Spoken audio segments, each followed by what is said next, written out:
Hello friends, तो कैसे हैं आप सभी। स्वागत है आप सभी का हमारे यूट्यूब चैनल नंबर 1 एजुकेशन में। तो आज हम आपके लिए लेके आए हैं केमिस्ट्री का जो सैंपल पेपर है 2022-23 का क्लास 12th के लिए, वो लेके आए हैं। उसका सेक्शन बी जो आज हम करने वाले हैं। पिछली वीडियो में हमने सेक्शन ए किया था, आज जो हम इसका सेक्शन बी करने वाले हैं, यानी कि 2 मार्क्स के जो क्वेश्चन है वो आज हम सोल्व करेंगे। ठीक है, तो चलिए शुरुआत करते हैं क्वेश्चन नंबर 15 के साथ, जिसके अंदर पहला क्वेश्चन क्या है, why haloarene does not show nucleophilic substitution reaction.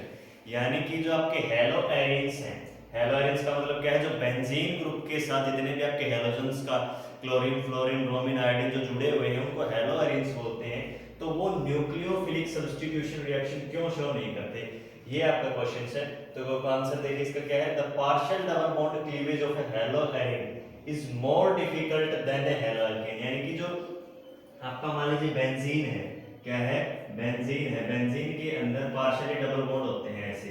ठीक है, ये जो डबल बॉन्ड है ये पार्शियली डबल बॉन्ड है, आपने देखा होगा कई बार इसके अंदर बीच में ऐसे से सर्कल सब दिखाई रिप्रेजेंट करते हैं वैसे बेंजीन बढ़ाने के लिए। तो ये क्या शो करता है, पार्शियली डबल बॉन्ड कैरेक्टर को शो करता है। ठीक है, तो इसके अंदर ये जो पार्शियली डबल बॉन्ड है ये कंपैरिजन टू हेलो एल्केन का जो बॉन्ड है उसके कंपैरिजन में तोड़ने के लिए बहुत ज्यादा डिफिकल्ट होता है, इसीलिए जो बॉन्ड टूट नहीं पाता। एंड इसीलिए जो हेलो एरिन है can not be cleavage by nucleophile easily, इसीलिए जो न्यूक्लियोफाइल्स वो इजीली अटैक नहीं कर सकते हेलो एरिन्स के ऊपर।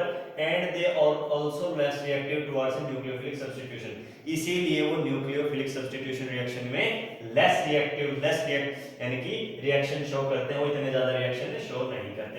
ठीक है, फिर दूसरा देखिए, विच अगला क्वेश्चन है 16 number, which acid of each pair shown would you expect to be stronger. यानी कि आपके पास दो ए और बी, दो का ऑप्शन है, दोनों में से दो दो एसिड के एक एसिड का एक पेयर दिया गया है। इसके अंदर क्या है, CH3 C double bond C double OH और अगला है CH2FeCOOH। तो इसमें से पूछ रखा है कौन सा स्ट्रॉन्गर है। दोनों कार्बोक्सिलिक एसिड है, क्या है, दोनों कार्बोक्सिलिक एसिड का फंक्शनल ग्रुप है जिसके अंदर, लेकिन इसके अंदर फ्लोरीन प्रेजेंट है, इसके अंदर फ्लोरीन प्रेजेंट है नहीं है। तो ये क्यों भाई, इसके अंदर ऐसा देखिए इसके अंदर कौन सा स्ट्रॉन्गर है, फ्लोरीन वाला है बगैर फ्लोरीन वाला। तो इसके अंदर देखेंगे द CH2FeCOOH, यानी कि फ्लोरीन वाला जो कार्बोक्सिलिक एसिड है वो ज्यादा स्ट्रॉन्गर है than the acetic acid, because F has stronger negative inductive effect. क्यों, क्योंकि जो F है यानी कि जो फ्लोरीन है ज्यादा इलेक्ट्रोनेगेटिव है, जिसके कारण ये stronger minus inductive effect show करता है। माइनस इंडक्टिव इफेक्ट क्या होता है, माइग्रेशन ऑफ, या फिर जो आपके पास कभी भी कोई भी कोवेलेंट बॉन्ड बनता है तो उसके अंदर इलेक्ट्रॉन पेयर होता है, और वो इलेक्ट्रॉन पेयर जब जो भी कोवेलेंट बॉन्ड के अंदर जब दो सिमिलर एटम्स पार्टिसिपेट करते हैं बॉन्ड बनाने के लिए, तो जो इलेक्ट्रॉन पेयर वो बीच में होता है। लेकिन डिसिमिलर होते हैं तब जो क्या होता है, उसके अंदर जो स्ट्रॉन्गर इलेक्ट्रोनेगेटिव है, क्या है, जो ज्यादा इलेक्ट्रोनेगेटिव है वो क्या करते हैं, और उस इलेक्ट्रॉन को अपनी तरफ अट्रैक्ट कर लेते हैं, उसी को हम बोलते हैं इंडक्टिव इफेक्ट। क्या बोलते हैं, इंडक्टिव इफेक्ट। और यहाँ पे ये जो ज्यादा इंडक्टिव इफेक्ट है, ये जो माइनस इंडक्टिव इफेक्ट, यानी कि सिस्टम से ग्रुप के अंदर इलेक्ट्रॉन्स को ट्रांसफर करवा रहा है, इसीलिए माइनस इफेक्ट शो करता है और ज्यादा इलेक्ट्रोनेगेटिव है। इसीलिए ये वाला जो एसिड है कि CH2FeCOOH जो है ये ज्यादा स्ट्रॉन्गर एसिड है। ठीक है, इसके कंपैरिजन टू एसिटिक एसिड। ठीक है, नेक्स्ट देखिए, नेक्स्ट में क्या है, एक में फ्लोरीन प्रेजेंट है, एक में क्लोरीन प्रेजेंट है। सिमिलरली वही बात है भाई, फ्लोरीन ज्यादा इलेक्ट्रोनेगेटिव है, क्लोरीन, अभी हमें पता है कि फ्लोरीन ज्यादा इलेक्ट्रोनेगेटिव है, fluorine is more electronegative than chlorine, इसीलिए जो फ्लोरीन वाला एसिड है वो ज्यादा स्ट्रॉन्गर होने वाला है, बेसिकली सीधी सी बात है। अगला देखिए, what is the osmotic pressure, show that it is a colligative property. यानी कि ऑस्मोटिक प्रेशर क्या है और हमें ये शो करना है कि कोलिगेटिव प्रॉपर्टी है। द फ्लो ऑफ सॉल्वेंट, क्या है, the flow of solvent through the semi permeable membrane can be stopped if some extra pressure is applied from the solution side. This pressure that just stops the flow of solvent is called osmotic pressure of the solution. यानी कि क्या है, देखो, the flow of solvent यानी कि कोई भी solution उसके अंदर दो चीज होती हैं, एक सॉल्यूट और एक सॉल्वेंट। क्या होता है कि सॉल्यूट होता है, सॉल्वेंट होता है। तो जो सेमी परमेबल मेम्ब्रेन है, क्या है, जो सेमी परमेबल मेम्ब्रेन है उसमें से हम सॉल्वेंट का फ्लो रोक सकते हैं अगर उसके ऊपर थोड़ा सा एक्स्ट्रा प्रेशर लगा दिया जाए। क्या लगा दिया जाए, थोड़ा एक्स्ट्रा प्रेशर लगा दिया जाए, किस साइड से, सॉल्यूशन की साइड से, किस साइड से, सॉल्यूशन की साइड से। तो ये जो हमने प्रेशर लगाया है सॉल्वेंट के फ्लो को रोकने के लिए, क्या करने के लिए, फ्लो ऑफ सॉल्वेंट को स्टॉप करने के लिए, इसी को हम बोलते हैं ऑस्मोटिक प्रेशर। क्या बोलते हैं, ऑस्मोटिक प्रेशर। ऑस्मोटिक प्रेशर क्या होता है, किसी भी सॉल्वेंट, किसी भी सेमी परमिएबल मेम्ब्रेन के थ्रू सॉल्वेंट के, क्या है, सॉल्वेंट के फ्लो को रोकने के लिए सॉल्यूशन की साइड से जो हम एक्स्ट्रा प्रेशर लगाते हैं उसी को हम बोलते हैं osmotic pressure. Osmotic pressure is a colligative property as it depends on the number of solute present in the, not on the number of natural solute। यानी कि क्या बताता है कि ये colligative property है कैसे, ये number of solute पर डिपेंड करता है, किस पे डिपेंड करता है, number of solute पे, ना कि nature of solute पे। यानी कि जो नंबर पे डिपेंड करता है वो colligative property होती है। ठीक है, नेक्स्ट क्वेश्चन देखिए 18th number.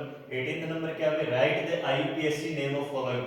CONS3 6 chlorine, B part है K3Fe2O4 होल थ्राइस। तो देखिए ये आपके पास कॉम्प्लेक्स कंपाउंड है, इनका आईयूपीएसी नेम लिखना है। को अभी अब सबसे पहले हमें आईयूपीएसी नेम लिखने के लिए हमें लीजेंड्स का नाम लिखना है। सबसे पहले तो देखिए इसके अंदर लीजेंड है ये एमाइन, कौन सा है, अमाइन, कितने हैं 6। तो हेक्सा, 6 के लिए हेक्सा, अमाइन के लिए अमाइन, हेक्सा अमाइन कोबाल्ट, फिर लिखेंगे कोबाल्ट, यहाँ पे क्या है कोबाल्ट, और उसके बाद जो नेगेटिवली चार्ज है, नेगेटिव आयन यानी कि एनायन है उसका नाम लिखेंगे। तो उसके बाद नेगेटिव कौन सा है, क्लोरीन, और यहाँ पे इसकी वैलेंसी कितनी है 3। तो ये क्या हो जाएगा, hexamine cobalt chloride, hexamine cobalt chloride. Similarly आप इसका लिखेंगे तो यहाँ पे ये क्या है, कैटायन है, और ये क्या है, एनायन। आपको पहले कैटायन का नाम लिखना है, ध्यान रखना है, जो पॉजिटिवली चार्ज है उसका नाम पहले लिखना है। इसीलिए यहाँ पे क्या है K3 यानी कि पोटेशियम, K3 क्या हो गया, पोटेशियम। उसके बाद इसका एनायन का जो नोमेनक्लेचर करेंगे, एनायन का देखिए ये C2O4 यानी कि ऑक्सलेट आयन है, क्या है, ऑक्सलेट आयन। और आगे कितने का मॉलिक्यूल्स है 3, यानी कि ट्राई ऑक्सलेटो, क्या हो जाएगा, ट्राई ऑक्सलेटो। Fe मतलब फेरेट, फेरेट क्या हो जाएगा, फेरस यानी कि फेरेट, ट्राई ऑक्सलेटो फेरेट यानी कि पोटेशियम ट्राई ऑक्सलेटो फेरेट। ठीक है, ये हो जाएगा आपका, इसका नाम क्या हो जाएगा, पोटेशियम ट्राई ऑक्सलेट फेरेट। ठीक है, ये देखिए अगला देखिए, अमाउंट ऑफ द सॉल्यूशन, यानी कि देखिए इसके अंदर क्या दे रखा है, of aniline is more then methylene, यानी कि देखिए pKb, यानी कि क्या वैल्यू है यहाँ पे pKb की जो वैल्यू है वो एनिलीन की ज्यादा है, is more than, of aniline is more than methylamine, यानी कि एनिलीन की जो वैल्यू है, मिथाइलमाइन कौन सा भाई, RNS3, ये हो गया आपका कोई भी अल्काइल अमाइन, और एनिलीन कौन सा है, ये कौन सा है, ये एनिलीन हो गया।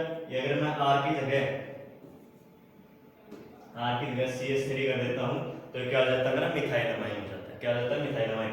यानी कि इसकी जो pKb की वैल्यू है वो इसकी pKb की वैल्यू से ज्यादा है, क्यों, क्योंकि जो मिथाइल अमाइन है, क्या है, मिथाइल अमाइन है वो एनिलीन से ज्यादा एसिडिक है। क्या भाई, methyl amine is more acidic than the aniline, as in methyl amine delocalization of lone pair of electron belonging to the nitrogen, and nitrogen occurs as a result of resonance structure। यानी कि क्या है भाई, इसके अंदर methyl amine के अंदर जो लोन पेयर ऑफ इलेक्ट्रॉन्स हैं, क्या है, लोन पेयर ऑफ इलेक्ट्रॉन हो डीलोकलाइज हो जाते हैं। जो नाइट्रोजन से जो लोन पेयर बिलोंग करते हैं ना, यहाँ पे जो नाइट्रोजन से लोन पेयर जो बिलोंग करते हैं वो क्या होके डीलोकलाइज होके रेजोनेंस स्ट्रक्चर का फॉर्म करते हैं। क्या करते हैं, रेजोनेंस का स्ट्रक्चर का फॉर्म करते हैं, जो कि उसका एसिडिक कैरेक्टर बढ़ा देती है। क्या कर देती है, उसका एसिडिक कैरेक्टर बढ़ा देती है, जिसके कारण उसकी जो pKb की वैल्यू है वो क्या हो जाती है, कम हो जाती है। क्या हो जाती है, कम हो जाती है। आई बात समझ में, कहने का मतलब क्या है आपका कि pKb की वैल्यू जो हो एनिलीन की ज्यादा है मिथाइलमाइन की। कहने का मतलब aniline is more basic than methylamine, why, सीधा सा क्वेश्चन है ये। या फिर methylamine is more acidic than aniline, why. एक तीन टाइप से आ सकता है क्वेश्चन। क्या पहला क्वेश्चन पूछ सकते हैं आपसे कि मिथाइल अमाइन जो है वो एनिलीन से ज्यादा एसिडिक है, क्यों, या फिर एनिलीन जो है वो मोर बेसिक है मिथाइल अमाइन से ज्यादा, ठीक है, या फिर pKb की वैल्यू, यानी कि एनिलीन की जो pKb वैल्यू है वो मिथाइल अमाइन से ज्यादा है, क्यों, क्योंकि सीधी सी बात है भाई, एक ही इसका रीजन है, क्योंकि जो मिथाइल अमाइन के अंदर नाइट्रोजन के लोन पेयर हैं वो डीलोकलाइज होकर रेजोनेंस स्ट्रक्चर का फॉर्म करते हैं। क्या फॉर्म करते हैं, रेजोनेंस स्ट्रक्चर का फॉर्म करते हैं, जिसके कारण जो उसका एसिडिक कैरेक्टर बढ़ा देता है, क्या बढ़ा देता है, एसिडिक कैरेक्टर बढ़ा देता है। इसीलिए तो एनिलीन इससे ज्यादा बेसिक है, इसीलिए मिथाइलोमाइन एनिलीन से ज्यादा एसिडिक है, और इसीलिए ही जो पीकेबी की वैल्यू हो एनिलीन की इससे ज्यादा है मिथाइलोमाइन से। ठीक है, अगला देखिए, aniline does not undergo Friedel craft reaction, यानी कि एनिलीन, यही एनिलीन है ये जो है आपका फ्रीडल क्राफ्ट रिएक्शन से अंडरगो नहीं करती है, कैरी ऑन नहीं करती, उस रिएक्शन को क्यों नहीं करती भाई? एनिलीन इज अनसब्स्टिट्यूटेड एंड डाइसब्स्टिट्यूटेड एनिलीन, यानी कि एनिलीन अनसब्स्टिट्यूटेड, यानी कि अनसब्स्टिट्यूटेड यानी कि उसके अंदर कहीं के ऊपर भी कोई नाइट्रोजन सब्स्टिट्यूटेड है। ठीक है, अनसब्स्टिट्यूटेड यानी कि अगर सेकेंडरी, प्राइमरी, टर्सरी किसी भी प्रकार की एनिलीन आपके फ्रीडल क्राफ्ट रिएक्शंस को नहीं करती। क्यों? Due to salt formation with aluminium chloride which is used as Lewis acid catalyst, यानी कि क्या है भाई, क्योंकि ये एल्यूमिनियम क्लोराइड के साथ क्या कर लेती है, साल्ट फॉर्मेशन कर लेती है। क्या कर लेती है, साल्ट फॉर्मेशन, जिसका हम एक लेविस एसिड कैटलिस्ट के तौर पर भी यूज करते हैं। Positive charge of nitrogen is strongly electron withdrawing, और इसीलिए जो नाइट्रोजन है, नाइट्रोजन के ऊपर जो पॉजिटिव चार्ज आता है वो बहुत ही ज्यादा इलेक्ट्रॉन विड्रॉइंग है, इसीलिए वो क्या करता है, दस deactivate the ring for further acylation और अल्काइलेशन। इसलिए क्या करता है, देखिए जब हम मान लीजिए किसी भी एनिलीन की कोशिश करते हैं रिएक्शन करवाने की फ्रीडल क्राफ्ट के साथ, तो क्या करता है, साल्ट फॉर्मेशन कर लेता है एल्यूमिनियम क्लोराइड के साथ। क्या आता है, एल्यूमिनियम के साथ, क्लोराइड के साथ साल्ट का फॉर्मेशन कर लिया, जो कि एक लेविस एसिड कैटलिस्ट है, और उसके बाद क्या होगा, नाइट्रोजन के ऊपर आ जाएगा पॉजिटिव चार्ज। क्या आ जाएगा नाइट्रोजन के ऊपर, पॉजिटिव चार्ज, जो कि स्ट्रांगली इलेक्ट्रॉन विड्रॉइंग है। क्या है, स्ट्रांगली इलेक्ट्रॉन विड्रॉइंग है, और उसके बाद जो रिंग है आपकी एनिलीन की, क्या है, एनिलीन की जो रिंग है उसको रिएक्शन यानी कोई भी एसाइलेशन या अल्काइलेशन की फर्दर रिएक्शन करने से स्टॉप कर देता है। क्या स्टॉप कर देता है, यानी कि जो नाइट्रोजन के ऊपर जो प्लस चार्ज आया है, जो कि स्ट्रांगली इलेक्ट्रॉन विड्रॉइंग है आपका, वो क्या करता है, आपका अल्काइलेशन या एसाइलेशन रिएक्शन को स्टॉप कर देता है। इसीलिए जो एनिलीन है वो फ्रीडल क्राफ्ट की किसी भी प्रकार की कोई रिएक्शंस नहीं देती है। ठीक है, अगला देखिए, What are the vitamins? Name any two vitamins. यानी कि विटामिन क्या होते हैं और नेम टू। बायोमोलिक्यूल्स जो आपका चैप्टर है लास्ट, उसमें से आ रखा है भाई। Vitamins are the substance that our body need to develop and function normally, यानी कि देखिए इसके अंदर कौन सा भाई, विटामिन्स वे सब्सटेंस है जो हमारी बॉडी को नॉर्मली फंक्शन और डेवलप करने के लिए चाहिए होते हैं, जरूरी होते हैं। यानी कि मान लीजिए बॉडी में कोई भी बीमारी आ गई, कोई भी डिजीज आ गई, कोई भी कमी आ गई, डेफिशिएंसी आ जाती है, तो उसको रिपेयर करने के लिए हमारे पास विटामिन्स चाहिए। विटामिन का मतलब क्या है, हमारी बॉडी को हेल्थी यानी कि बीमारियों से दूर रखने के लिए जो हमें चीज चाहिए वो विटामिन्स है। क्या है, हमारी बॉडी को हेल्थी रखने में जो हेल्प करते हैं वो विटामिन्स हैं। इसके अंदर vitamin A, C, D, E and K, choline and B vitamins आते हैं इसके अंदर। कौन से ए, सी, डी, ई एंड के फिर और कोलाइन है। बी विटामिन्स के नाम है thiamine, riboflavin, niacin, pantothenic acid, biotin, vitamin B6, B12 and folic acid. ये कौन से हैं, ये बी विटामिन बी का नाम है ये सारे। कौन से नाम है, विटामिन बी के, थायामीन, राइबोफ्लेविन, नियासिन, ठीक है, pantothenic acid, biotin, vitamin B6, B12, folic acid. इनकी तो टैबलेट्स भी आती हैं B6, B12 की, ठीक है, बायोटिन की, फोलिक एसिड की। समझ में आई बात? ठीक है, अगला कौन सा भाई, Why are Mn2 plus compounds are stable then Fe2 plus towards 3 oxidation state? ये क्वेश्चन कहाँ से आया भाई, ये क्वेश्चन है आपका डी एंड एफ ब्लॉक से। कहाँ से आया, डी एंड एफ ब्लॉक से। डी एंड एफ ब्लॉक से क्या पूछ रखा है, यानी कि जो मैग्नीज Mn2 प्लस और फेरिक है Fe2 प्लस और टुवर्ड्स 3 ऑक्सीडेशन यानी कि +3 ऑक्सीडेशन की तरफ जो मैग्नीज के कंपाउंड हैं वो फेरिक एसिड यानी कि आयरन के कंपाउंड से ज्यादा स्टेबल क्यों है, because Mn2 compounds are more stable due to half filled d orbitals, यानी कि उनकी जो मैग्नीज के जो कंपाउंड्स हैं उनकी जो स्टेट कॉन्फ़िगरेशन है यानी कि d ऑर्बिटल के अंदर हाफ फिल्ड कॉन्फ़िगरेशन है। क्या भाई, half filled. And Fe2 compounds are comparatively less stable as they have 6 electrons in their 3d orbital and so they tend to lose 1 electron from Fe3 plus and get stable 3d5 configuration। यानी कि क्या है भाई, इसके अंदर तो आधी भरी हुई है यानी कि d ऑर्बिटल के अंदर कितने चाहिए आपको इलेक्ट्रॉन, उससे आधी भरी हुई है, और इसके अंदर जो फेरिस वाला आयरन वाला है उसके अंदर 6 इलेक्ट्रॉन मौजूद है। कितने इलेक्ट्रॉन मौजूद हैं? 6। तो क्या करता है, एक इलेक्ट्रॉन को डोनेट करके डी ऑर्बिटल के अंदर आपको 10 इलेक्ट्रॉन चाहिए। कितने चाहिए? 10। ठीक है, इसके ऊपर मैंगनीज के ऊपर पहले से ही 5 हैं, यानी कि स्टेबल है तो इसके लिए क्या होता है, और आयरन के अंदर पहले से 6 है उसमें, तो ये एक इलेक्ट्रॉन डोनेट करके और 5 वाली इलेक्ट्रॉन कॉन्फ़िगरेशन गेन करेगा और स्टेबल हो जाएगा। क्या हो जाएगा? स्टेबल। इसीलिए जो मैंगनीज के जो कंपाउंड्स हैं वो क्या है, 3 ऑक्सीडेशन की तरफ ज्यादा स्टेबल है। ठीक है, ये है। उसके बाद डिफाइन हाफ लाइफ पीरियड और of reaction, chemical kinetics, equation number chapter unit number 4, chemical kinetics, half life period और order of reaction. Half life period क्या होता है? Half life is normally defined as the time needed by radioactive substance और one half of the atom to disintegrate and transform into a different substance। यानी कि क्या भाई, half life एक ऐसा टाइम है जो किसी भी रेडियोएक्टिव के हाफ द एटम से को चाहिए होता है किसके लिए?